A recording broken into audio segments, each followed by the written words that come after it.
Hi everyone, I'm Luke Hector and you're watching the Broken Meeple. This is a YouTube channel about board games where I give reviews, top 10s and my honest opinions, regardless of the consequences. Get on with it! So it's finally time to touch on the top 20 games that I own of all time, at least from my perspective. Got a little bit of a cold, a little bit of a nasal congestion thing, so if my voice sounds a bit weird, then bear with me.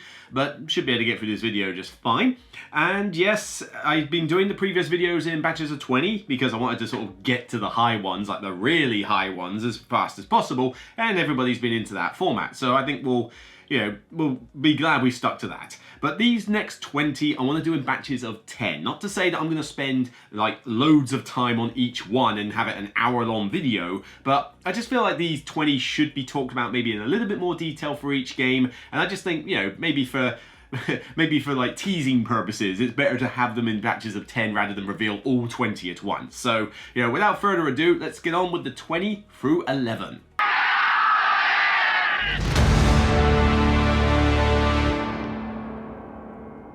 My number 11 dropped 13 places. Yes, this has fallen from my top 10 games, and not because I suddenly think, oh, it's garbage, but maybe it just rose a little bit too high at first. Perhaps it shouldn't necessarily have been in my top 10 last year. But this is a big behemoth game. It was done by a publisher who I don't think operate anymore. If they do, they're not operating very well. And I got it from a Kickstarter where literally I asked my friends to go all the way to Nottingham to go grab it for me because they were visiting a friend. Otherwise, I wouldn't have been able to do it. I eBayed essentially the entire lot for this game up to date. At least I think I've got everything. I'm not entirely sure because the game Street Masters has got a lot of stuff going for it. I mean, there's a lot of content in this box that I've got downstairs on the shelf, and I barely even tapped into what potential it has. But I have played a decent amount of games of it, and it's basically Streets of Rage, the board game. If you think of those old games where you had the 2D scroller and you were beating up random enemies, well, this is basically what it is. Right down to finding the turkey dinner as a bit of food to regain health, as if that somehow makes sense.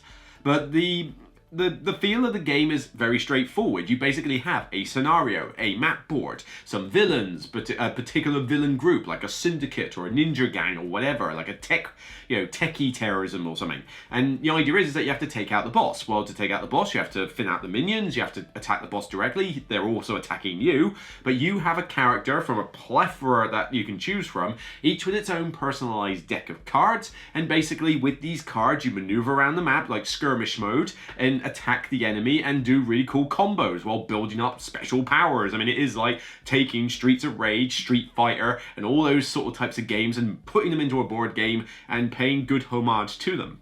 This one is just a good solid amount of fun. The rules are not particularly complex. The rulebook's not the best I've seen, but the game is simple enough that it doesn't take that much to get back into it. But it doesn't take too long to set up a scenario either. I mean, you have your board, the villain lot, and your hero, and that's mostly it. A few other little bits for scenario setup, but that's kind of it. And I can choose from all sorts of content now because I've got this massive box. Now, recently, I believe Steamforged Games have taken on the recent Kickstarter that didn't fulfill, and they're doing a champion edition of this game. Now, I have a contact at Steamforged. I would certainly like to take a look at this Champion Edition and see if it's any good, but, on the new content at least. But I'm curious to see how that will, pan out for the future. It was Blacklist Games, I believe it was, and now it's Steamforged. So we'll see if that, is something that, backers of the original one can look forward to actually finally getting their pledge. But Kickstarter is it's a tightrope when it comes to morals versus price you pay. So, I'll have to get some feedback from you as to whether you think the deal's any good. But the game itself, just really good fun. I mean, I played it 2-player at GridCon and it just wowed me instantly. I got into the theme. I had fun with my kind of almost, I don't know, she was kind of like a cross between Sonya Blade and who's the female version of Guile from Street Fighter, I'm not sure, but basically a sort of combination of those, and it was just like doing taekwondo kicks and that, and each character, you can even be a panda in this, the panda warrior you get from Jujutsu Kaisen, the anime. It's kind of like controlling that in the Streets of Rage fashion.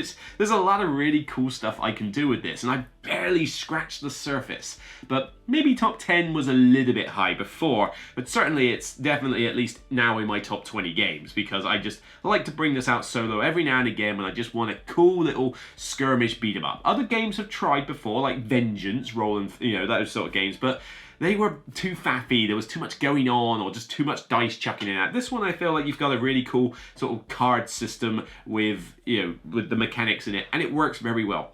Sorry, Yoda. That is why you fail. Yoda's in hospital, but he's fine.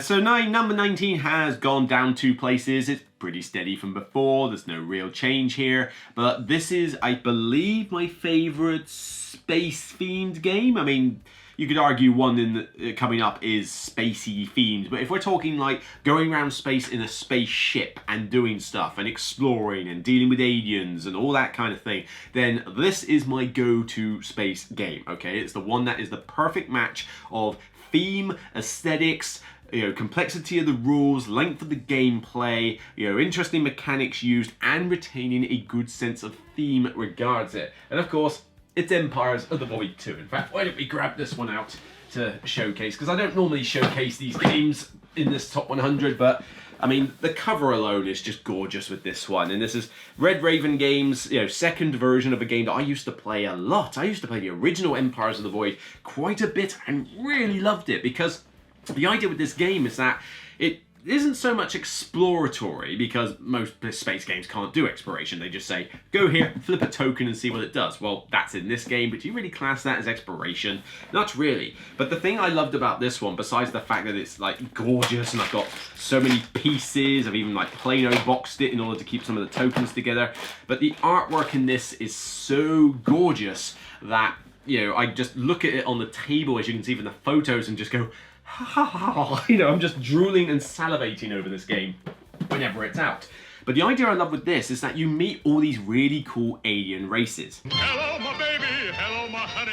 And these alien races, you can decide whether you want to befriend them or conquer them. If you conquer them, you get the resource and some victory points, but if you befriend them, you get the victory points as well, but you also get to use that ally in combat like as units for yourself, and they've all got little special abilities that they do. But the planet selection will be different each game as to where the placement is, and also based on player count. And you can do missions for them, you can go, just conquer a few, you can befriend a bunch, and it's this really cool sort of system that keeps the downtime to a relatively low level, where one active player will select one of 5 different action slots. They will do it, but then everybody in turn order then does like everything that you're doing there, and then the active player will move on and they'll choose another set, and there is a little downtime at times, but it's kept lower than in other space games where you're waiting forever for it to get back round to you. But this cool idea of the action selection means that you can kind of think, well, I'm going to choose to do research. I want to research some tech. Now, I reckon you're probably going to want to move your ship. So if you're going to pick move in a second, I can plan for that. But what if you don't pick move? What am I going to do? There's a little bit of that interaction with other players. And I particularly like the power card deck in this. You have a deck of cards that represents like the different missions and the objectives and various other things you can do for points and special bonuses. But they also represents kind of like almost a bit like a die modifier, but it's not quite. It's when you're in combat and you roll some dice and you do things like that, you get to add the power card, to the whatever it is you're doing, and obviously they've got different values, and you're thinking, well, I really wouldn't mind using it for a mission or this like little buff, but it's a 4. A 4 would be really useful right now, and so multi-use cards, another thing I really like. This one just really does it for me. I've played it 2-player, I've played it 5-player, and it works at both those counts, although 5 is going to take you a while. But a 3 or 4-player game of this, particularly 4, I think 4 is a really good sweet spot for this. It's just a perfect blend. I mean, the whole meeting of the alien races and deciding what you're going to do with them, pretty much no other space game does this. I'm hoping Stellaris will give us a cool sort of alien interaction thing when it comes out, but this one, yeah, perfect blend. You can get a game done in about 2 hours, 2 and a bit tops. It's not that complex to learn, there's still meaningful choices, and it looks beautiful on the table. No other space game comes close to this one for me, and yes, that includes a certain mammoth one from last year. We're sorry. Now my number 18 is the strange one on this list, because this one has jumped, and I kid you not, 30 places. I'm not entirely certain how it's done that, although, given that possibly I've seen some other bigger jumps as well from other games this list. Maybe it's not that surprising. I think I've just gotten really into these ones in the last year, and I already love them, but these two in particular, and certainly this one in particular, has definitely risen up for me. And this one is one of Vital Lacerda's earlier games, I believe, when Eagle Gryphon started doing the line, which is, of course, The Gallerist. The Gallerist has jumped all the way from 48 to 18, and this is... When people say, oh, what's the first Lacerda I should get into? Some people say Escape Plan. Do not play Escape Plan, it is garbage. Play The Gallerist instead. This one has one of the best rulebooks for any of the Lacerda games. It's a very straightforward game to get your head around. It's got a relatable theme about the running... yes, I've never run an art gallery, but people understand how art galleries work and how you would have an artist that you would, big up in social media to get popular, and it's relatable. It's something a bit more sort of down to earth, but this was kind of I don't know if this was the first one, but it was definitely one of the first ones I remember when Eagle Gryphon started doing Vital Lacerda games, and each one of these just looks glorious on the table with all the wondrous little components there, the art tiles and these little art easels and chunky massive ticket things. This really was a production heaven, the start of a beautiful relationship, shall we say, between Vital Lacerda and Eagle Gryphon. And for some reason I can't seem to get the board back in here. Why won't you behave? Why won't you behave? We're on video. There we go. But the thing I like about The Gallerist is a few things. Firstly, it is a heavy Euro game, but it feels easier than a lot of his other Lacerdas to get into. So yes, there's a lot of meaningful decisions. Yes, you've got a plan. Yes, there's a lot of thinky thoughts, but this one just feels like it's more approachable. Like I can teach this to people who haven't played another Lacerda game but are used to heavy Euros. Secondly, as I mentioned, the theme is very strong. There's a lot of options to what to do in the game as to whether you're going to go collect a bunch of art or sell it. You've got to buy and sell to a point, but you could just be nothing. I've got no art in my gallery. I just buy and sell it nice and quick, or I can, get a massive collection in my room. But you've also got those little tiles on the international board where you place your meeples down and collect these tiles for endgame scoring. So this can open up some little different paths to victory.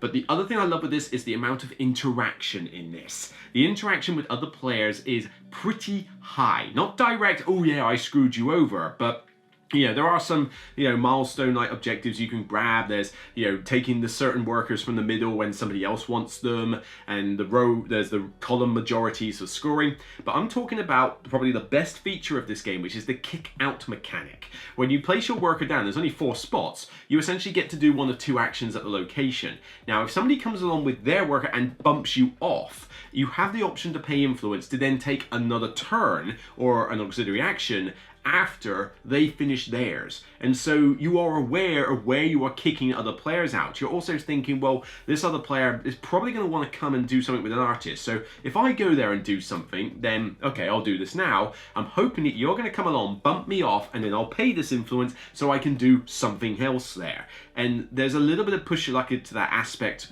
trying to judge what other players will do. But it does add a little complication that you're trying to remember whose turn is it, because obviously somebody's got to finish their turn, and then the bump off has to do their turn, and then you've got to go back to normal turn order. That gets a little fiddly at times, but I've managed to do fine with it.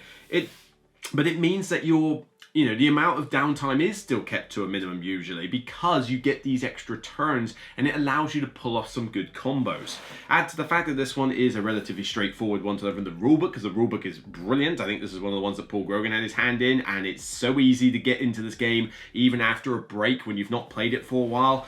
It runs buttery smooth, with the one exception that those kick-out turns can get a little fiddly at times. The rest of it is just buttery smooth, and it's one that I still really adore. This is back to a time when I think Lacerda had the perfect blend of high meaty game, high sort of decent complexity, but not stupidly complex, and a relatable theme, and still meaty decisions. Lately, I think Lacerda has kind of been he's on a bit of a downward spiral at the moment. I mean, On Mars was way too complex and fiddly.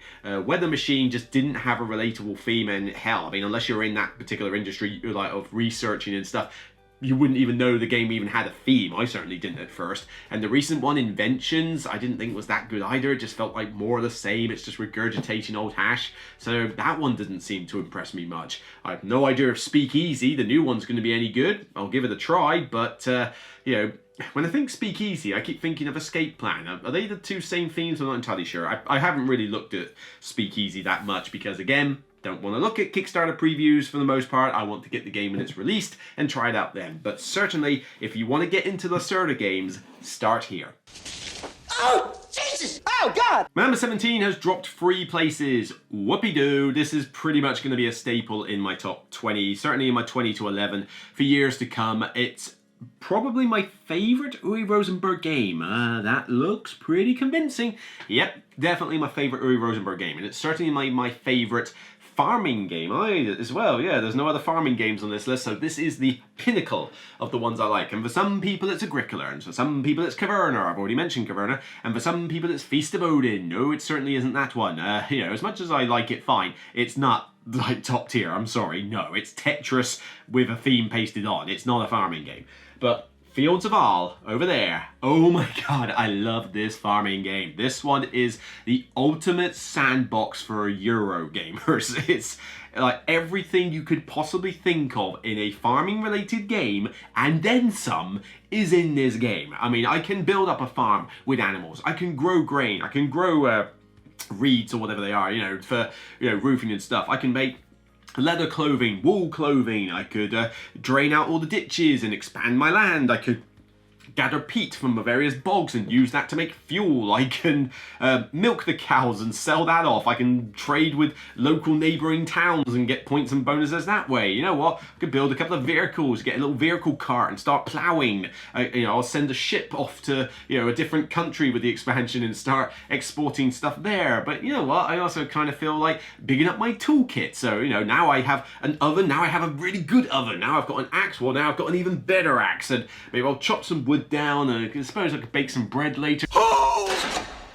The amount of stuff you do in this game is insane, and I haven't even listed everything. I mean, you can build buildings as well and stuff like that. This thing gives you more options than I think any other game in existence, and I love it for it. It is not the easiest one to, I don't think it's that complicated to learn. I mean, you do have to learn a few things about how vehicles work and how storage works and like how certain micro bits work. I suppose that's the hard part. But the actual rule set of the game is not complex. You have 4 workers. There's the worker spaces you're allowed. You can go to the other side into a different season once if you want, but otherwise you stick to your own season. And then when the season changes and you've done your admin, you go to the other season and there's your list of worker spaces. And what the actions do are not that complicated. It's just because you have so many options, trying to think of what you want to do next could take you ages because everything just looks juicy. It's a point salad through and through, but I don't know, maybe this should have risen higher, I don't know. I think the problem is that this is primarily a solo game because you can play this 2-player or 3-player with the expansion Tea and Trade, and Tea and Trade is definitely worth it if you can grab it. But playing this with 2 players is pretty cool.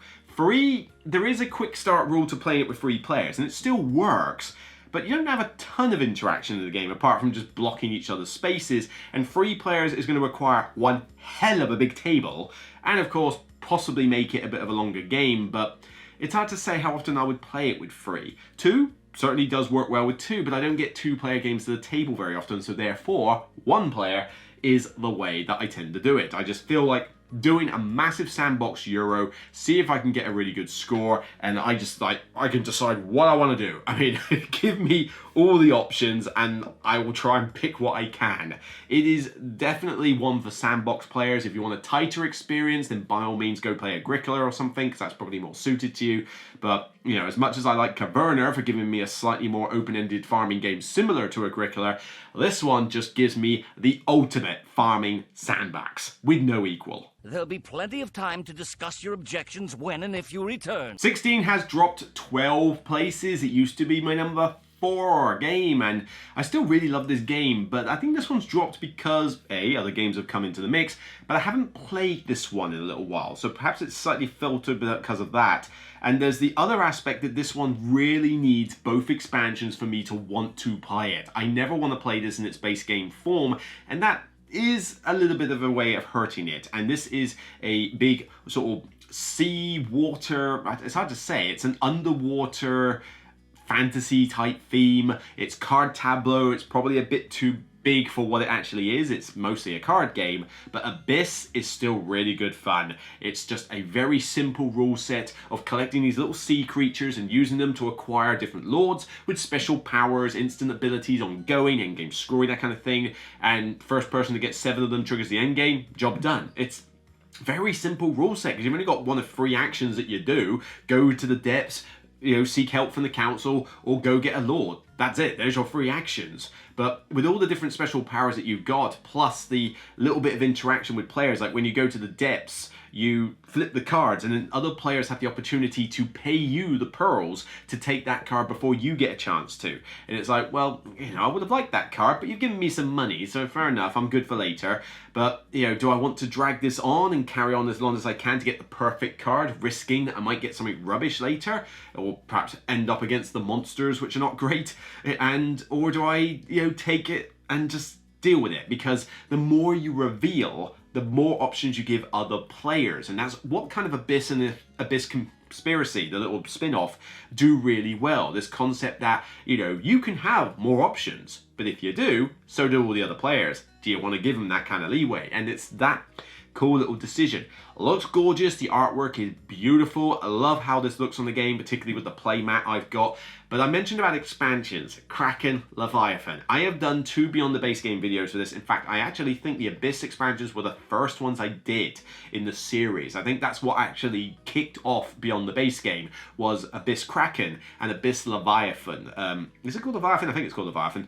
But you really do want at least bare minimum Leviathan before you play Abyss. There's always a bigger fish. Kraken, you can take or leave. I still think it's a solid expansion, just don't play the loot deck, that's garbage, but that's a small module. But the rest of Kraken is good, and I would like to include it every single time, but Leviathan is auto mandatory purchase because the monster track in the base game sucks. It's the one thing I don't like. This little track you level up that never gets very high before people just reap the bonuses. Whoopee, it's not fun.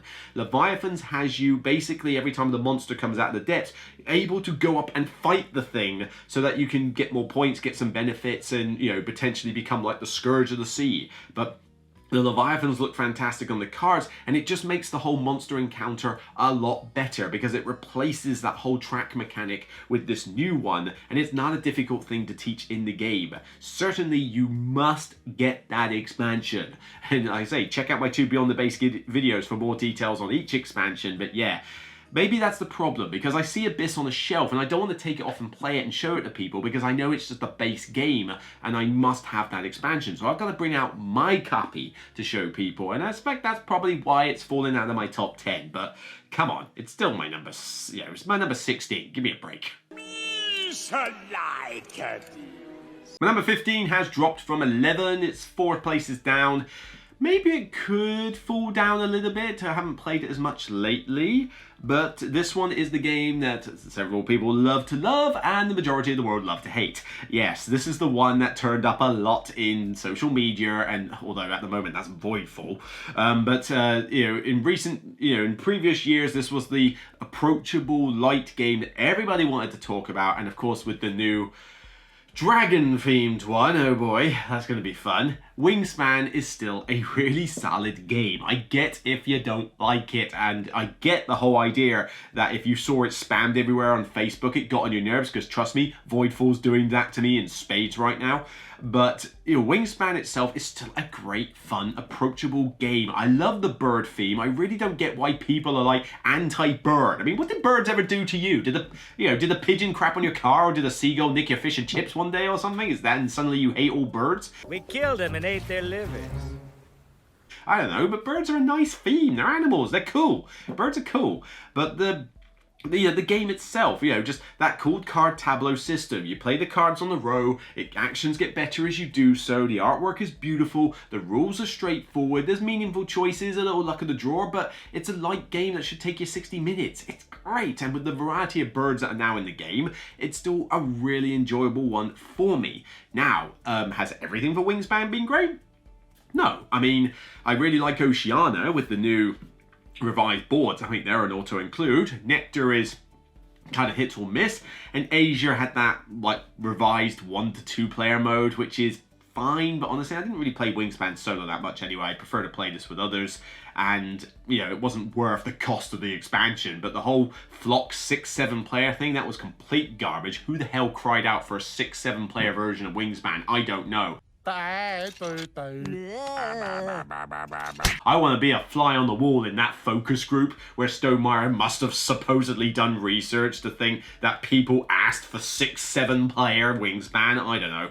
But, that aside, I get by it. And yeah, check out my video on the nesting box for my issues with that one.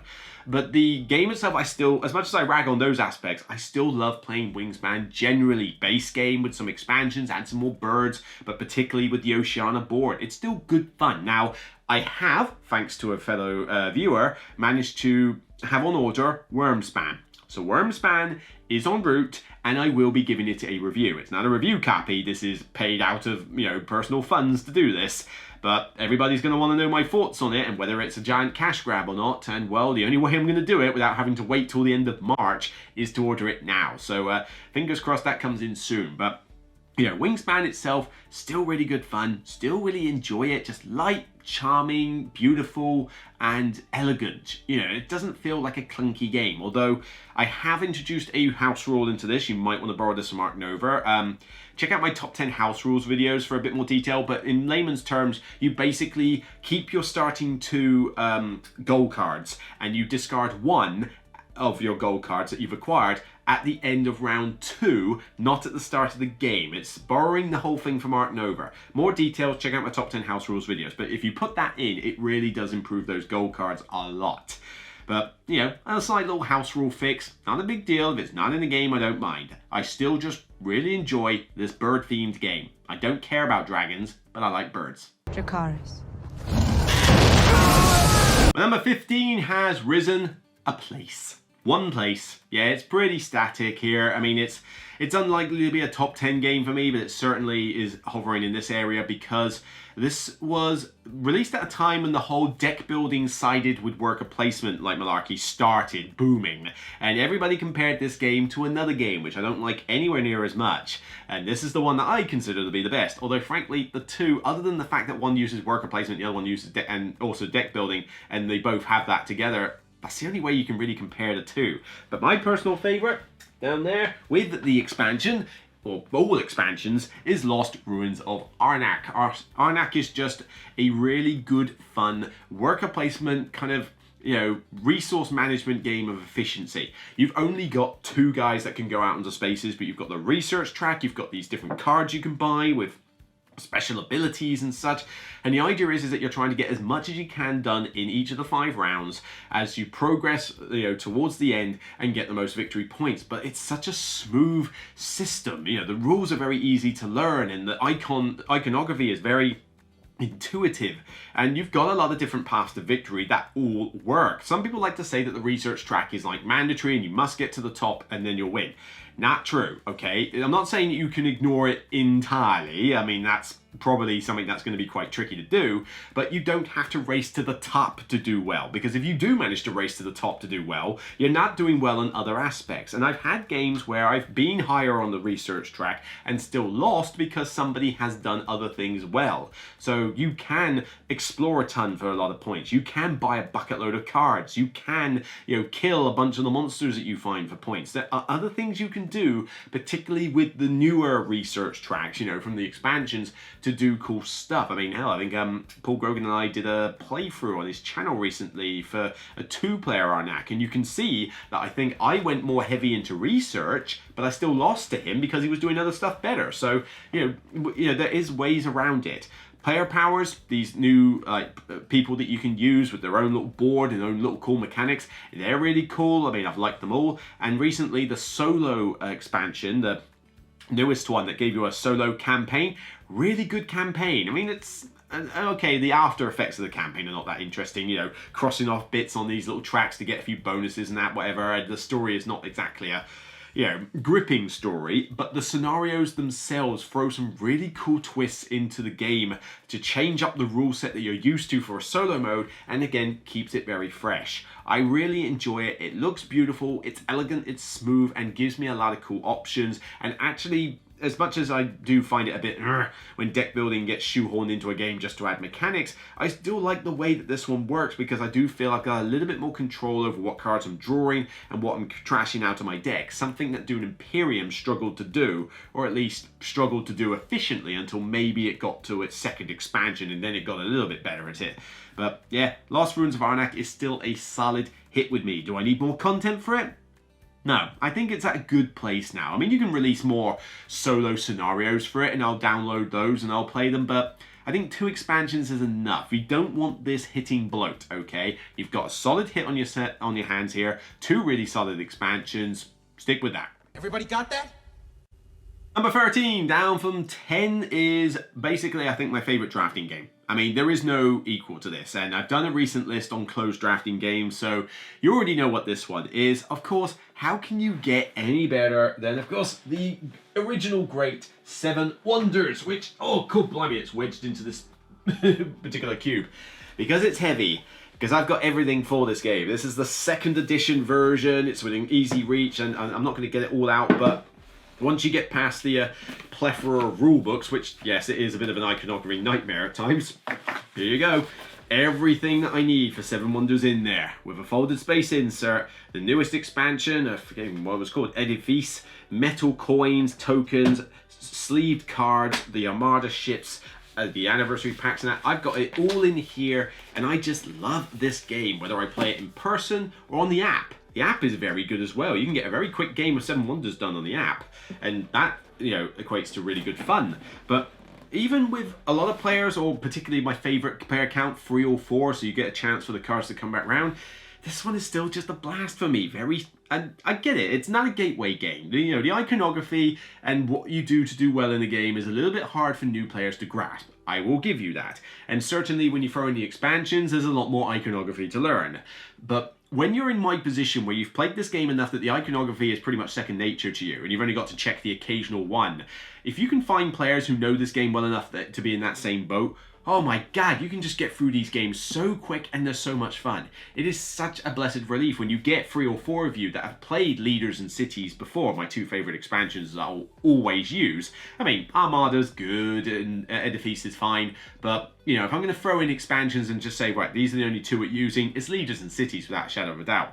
But you find 3 players that have all played those expansions. So they're like, yeah, let's play 7 Wonders. The game goes at lightning speed, you've got good tactics, and it just feels smooth and great. You know, I still easily put this as my top drafting game. You know, I mean, I like Sushi Go and a couple of other ones like a lot, but this one just hooked me. And I think, actually, a little history for this. This was, I think, the first board game I played to get me into board gaming. So, you know, the first one I ever reviewed was Flashpoint Fire Rescue. The games that I have played pre-getting into board games properly were things like Citadels and some of the Steve Jackson stuff. But in terms of the first board game where I went to a board game club, you know, the Portsmouth one in my case, ages ago, and, you know, played a game from the modern selection and realised this is a hobby I want to get into, was this one. 7 Wonders, first edition with Leaders. I jumped into a 7-player game. I learned it from scratch at the time, having never heard of the game before, and I proceeded to kick the crap out of everybody else there with my straight up strategy of just simply going, well, I've got 2 military leaders, you know what? I'm going to harvest red cards and see how that goes. And won all the militaries, got loads of points for the red cards, and dominated. Ah, smug mode. This is what I tell people when I teach Euro games. Pick a strategy, go with it, don't deviate, and see what happens. You don't have to experience everything in a Euro game on the first game. Just try something and see if it works. I did the exact same thing. It's like, I don't know what all the colours are as good as or whatever. You know what? My leaders say I should go red. Red is my chosen colour. Went red and it won. You know, you'd be surprised how much it works. But yeah, this one was the one where I went, I like this. This is a cool game. A, I want this game, and B, what other games you got? This was the turning point for the last decade or so, but, you know, for better or worse. But, yeah, this one is certainly stuck with me ever since then. And number 12 is the debut. Yes, we have the new debut, and you've probably been sick of me talking about this publisher this entire list, which is fair enough. I can understand why, but don't worry. This is the last we're going to mention, Garfield games. Yes, this is finally my favourite Garfield game, and frankly, if you've been paying attention at all throughout this top 100, or if you know me at all, you already know which one this is. This isn't much of a surprise. You know, I've already mentioned, you know, Raiders of the North Sea, really enjoy it. I've already mentioned Scholars of the South Tigris, really enjoy it. I've mentioned Architect, which used to be my #1 Garfield game, but now is my third one, and really love that one. Viscounts, really love that one, but this one is easily my favourite now, and that is Wayfarers of the South Tigris. In fact, I played this at the Icelandic retreat only just like the other day, and still as great fun as it always is. This is one of those games that is, again, it gives me a tight resource system, but within a sandbox of options. It is the first one in the South Tigris series where you're using the dice to trigger actions on cards, but it's the card play that makes me love this so much. When I look at the board in front of me, I essentially go, right, I have to collect cards with the different tags on them, the icons, in order to score points and do stuff. Fine. So what have I got as my options then? Well, I've got 4 townsfolk card over there. I've got 4 land cards here. I've got 4 sea cards here. I've got 4 space cards there. 4 inspiration cards over there. Okay, so that's good. And what else have I got? Well, you got these dice actions on your board. Okay, sweet. What else have I got? Well, you got the 4 worker actions on that, and the 4 worker actions here, and the 4 worker actions here, and the 4 Jesus Christ! There's a lot of actions that you can do in this game, and so again, gives me a lot of options with the rule set that's pretty straightforward. The rules in this game are not complex at all, even if the rulebook, I will admit, devil's advocate, was not the best at laying this out. The layout of the Wayfarers rulebook is questionable at best. That's putting it mildly, 007. But, you know, if I'm teaching the game to people, then we can put things in the right order for how they should be taught, and the game is a good, smooth one. Certainly be wary of jumping into this if you are not good at processing lots of options, because this is definitely one of the heavier titles that I think they put out. Because some people say Scholars is heavier. I don't think it is, because Scholars is maybe a little harder to determine how to do well, but there's not that many rules in Scholars to learn, and most of it is just the 4 actions on the table. Here, you've got so much choice that trying to grasp what you should do in order to do well certainly does confuse a few people. But it looks great on the table, you know, Miko's artwork everywhere, and I just get a kick out of this one. I taught it to 2 new players at the Icelandic retreat, and it went over well. We actually got a 3-player game of it done in 2 hours, including my teach.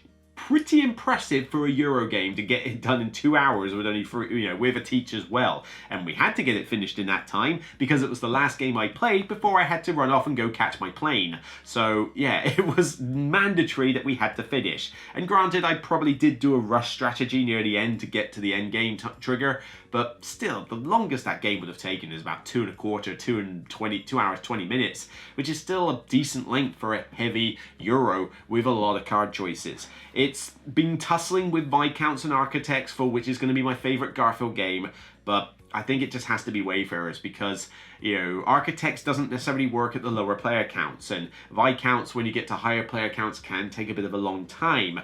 But, the Wayfarers, 4 players, still goes at a reasonable good pace. It can be a little long, but I still think it's a good pace. 3 player is fantastic, 2 is fantastic. The 1 player solo I really like as well, although that one is a little bit more contentious with players. Some people like the 1 player solo, some people really don't, and I can see exactly why people wouldn't like it. There is a bit of a random element to it, and it's just doing its own thing whilst you're doing that. But again, you give me a solo mode where I've just got a bunch of options and I can do this cool stuff and I've just got to be efficient.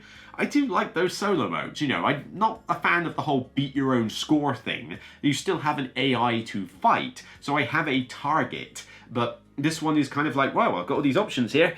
Ooh, how do I choose? How do I choose? How do I choose? And that's the thing that really does grip me into a lot of Euro games. You know, that sense of choice. You know, the problem is choice. Well, it's not a problem for me. I like choice. The problem is choice. And finally, my 11, just shy of the top 10, has fallen out of the top 10. Yes, this was my 9. It fell 2 places. Okay, it's not in the final top 10. Whatever. You know, this is still a Euro game that I really enjoy from Bezier, and man, you want a list of the underrated games out there. This one is criminally underrated, and I blame Bezier for that because they did an absolute piss poor job of actually advertising this game out. They called it by its name to make it relate to another game, which was entirely pointless and put people off, and they just didn't really explain it that well. So fine, I've got to pick up the slack, have I, Bezier? Fine, I will do it, because Whistle Mountain is that good. This one does not get enough talk at all, but reviewers still like it when they give positive reviews for it, and I am telling you that this is probably the best game Bezier has put out. You know, they've got Suburbia and a few other things like, Whereas and that, but I'm sorry, for me, it's Whistle Mountain without a shadow of a doubt. It's, how does it differ? Well, it uses the worker placement, the dynamic worker placement mechanic of I have 3 workers, I put them out, but I can take them back at any point. I don't have to use all 3 of them before I do, so everybody comes on and off at different times. That's a cool system, but we've seen it before. Here's the unique bit, and again, innovation and, really setting yourself apart from other games. This one has a system where you have the grid that's bare at the start, and you build scaffolding bits as you go along. On these scaffoldings, you have resources that you can fly your little airship next to and collect.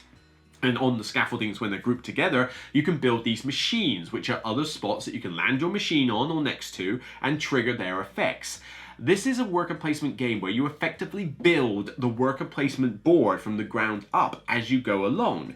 And what happens is that through different players' means of putting machines on or trying to get their workers to go high up the ladder, it's a mechanic for scoring, or just to create a cool spot for them to go to. The worker placement spots expand as the game goes on. They contract a little bit at the bottom and the water level rises and makes stuff defunct. But you get this really good tactical play where somebody comes along and puts a machine down and you're like, oh, that's a good spot right there now, because now if I go next to that machine, I trigger this machine, get those 2 resources.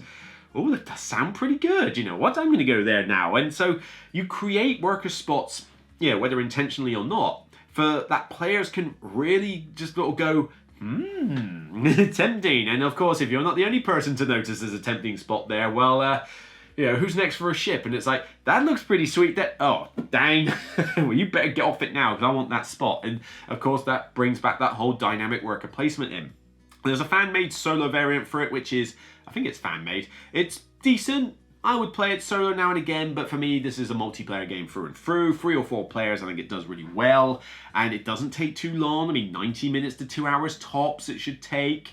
The components are fine. There's quite a lot of them around, but it does the job. It's one that I really think I need to buy an insert for, because bagging up a lot of the stuff does make the setup a bit of a chore. There is an insert from, I think, E-Raptor that they've done for it, and I am thinking of buying some of the E-Raptor inserts for some of the games that Folded Space don't have inserts for. So yeah, Whistle Mountain might be on that list, because I think having an insert for this one is gonna help a lot. But man, nobody has tried this game. Nobody talks about it, and I'm always the one that has to bring it out and go, yes. I can't even remember the last time I even saw anybody else but me have it on the table to play. This is how criminally underrated it is. And I'm telling you, play it. Demand suddenly skyrocketed. You all saw it. Right, there we go, the next batch of 10, 20 through 11. These are games that I adore and love to play and want to get out as much as possible. And these aren't even my top 10 games, so you can tell what's going to come in the next segment. So, one debut, a little few fallers, some that have dropped out of my top 10, a couple of high risers, but, for teaser alert, we have got 4 new games in my top 10. So 4 new games have made that list. And some of them have risen, one in particular has risen quite high for it. So You know, the next 10 is going to be a joy to talk about. So hopefully you've enjoyed this batch of 20 to 11. Let me know in the comments what you think, good and bad stuff about the game. I just want to know your thoughts in general, and obviously everybody else would like to know them as well. And with that being said, maybe I'll get on and start recording the other ones. So that's it for me on this episode of the Broken Meeple. If you like what you see, then please thumb it up on YouTube, get your comments down below, and of course, just generally, I hope you've enjoyed the top 100 list so far, and you're looking forward to the next top 10, because I will do my best to get it out as soon as I can. We're going to try and wrap up this top 100 easily before I go on my cruise, which I think is the 20th of February, I think I go on my cruise. So I'm definitely going to wrap up the top 100 before that, okay? So you haven't got long to wait. The time is coming. Take care, and bye for now.